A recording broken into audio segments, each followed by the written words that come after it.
Chers spectateurs, bonjour, bienvenue pour ce nouveau numéro de Controverse. Je reçois aujourd'hui, une fois n'est pas coutume, Béatrice Taillefer-Dumoulin. Bonjour Philippe. Bonjour Béatrice. Et l'objet aujourd'hui de notre discussion, c'est la Corse, ou plutôt le problème corse, c'est-à-dire le problème que la Corse pose à la France. Alors on a vu ce week-end de regrettables incidents, des manifestations, des troubles à l'ordre public, des violences, etc.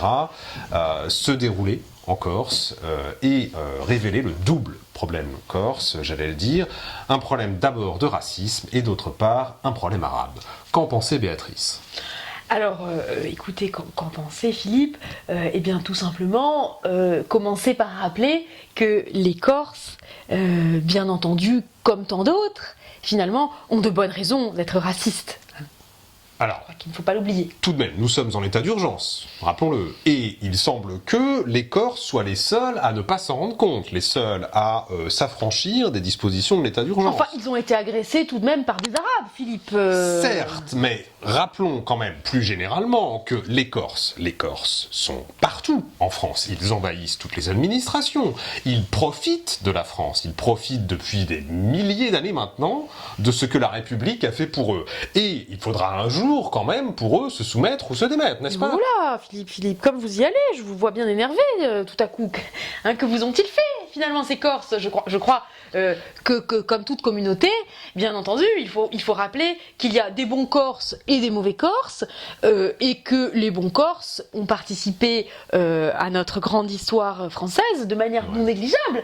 Je pense bien entendu à Patrick Fiori, bien sûr, mais aussi, bon, évidemment, Napoléon Bonaparte, enfin, Charles Pasqua, tout de même, Philippe, Charles Pasqua, là, on parle de sécurité, liberté, Charles Pasqua, voilà, et puis, last but not least, comme dirait Shakespeare, eh bien, je pense bien entendu aux époux Tibéri, Philippe, aux époux Tibéri qui ont consacré leur vie, qui ont sacrifié leur vie au service du 5e arrondissement, ce 5e arrondissement qui nous permet de faire rayonner la grandeur parisienne dans le monde entier, Philippe. Alors, tous les exemples que vous citez, Béatrice, ont un point commun. Ce sont des Français, des Corses plutôt, de France, c'est-à-dire quasiment des Français que vous citez ici. Mais la Corse elle-même, l'île de Corse, a un problème.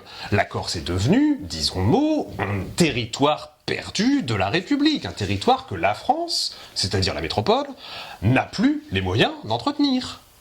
Alors écoutez Philippe, je sais que vous êtes sensible aux questions économiques, mais enfin tout de même, territoire perdu, hein, on prend son petit avion, il n'y a pas de problème. Je veux dire Philippe, voilà, paf, Paris-Bastia, Paris-Ajaccio, tout cela sont des liaisons finalement qui fonctionnent très bien. La Corse est une île, on ne va pas lui demander tout de même de transformer sa géographie, Philippe. Et quand je pense, Philippe, aux territoires perdus, les banlieues arabes, ces cités musulmanes qui nous entourent, où nous ne pouvons plus mettre le pied, eh bien Philippe, je m'inscris en faux et je tiens à souligner que la Corse reste un territoire attractif et une économie tout à fait florissante. Alors, je ne peux vraiment pas vous laisser dire ça, Béatrice. Vous-même, qui possédez une villa en Corse, si je ne m'abuse, vous ne pouvez pas ne pas constater la faillite, la déchéance de cette économie, enfin. Enfin, faillite, comme vous y allez, Philippe. Hein. Moi, bien évidemment, je fais confiance aux forces vives de la nation corse. Hein, voilà. Et je tiens d'ailleurs à souligner que, pardon, le chèque a pris un peu de retard, mais bien entendu, j'ai envoyé ma cotisation 2016-2018 à Kunkolta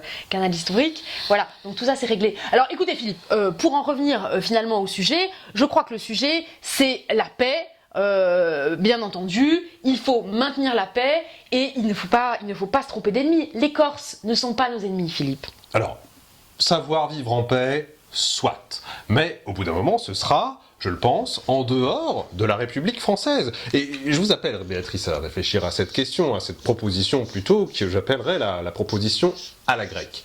La Grèce a eu la présence d'esprit, au bout d'un moment, de se défaire de ses îles les plus coûteuses, c'est-à-dire de vendre les îles qui lui coûtaient le plus cher à des gens qui ont finalement trouvé là quelques revenus grâce au tourisme. Et je pense qu'on pourrait envisager une solution comparable pour la Corse, c'est-à-dire, au bout d'un moment, envisager de vendre la Corse au plus offrant. Oui, sans doute d'ailleurs, des acheteurs comme mon ami l'émir seraient très intéressés. Pourquoi pas Philippe ? Eh bien pourquoi pas. Voilà, on aurait une double solution. Deux solutions du coup grâce à cela.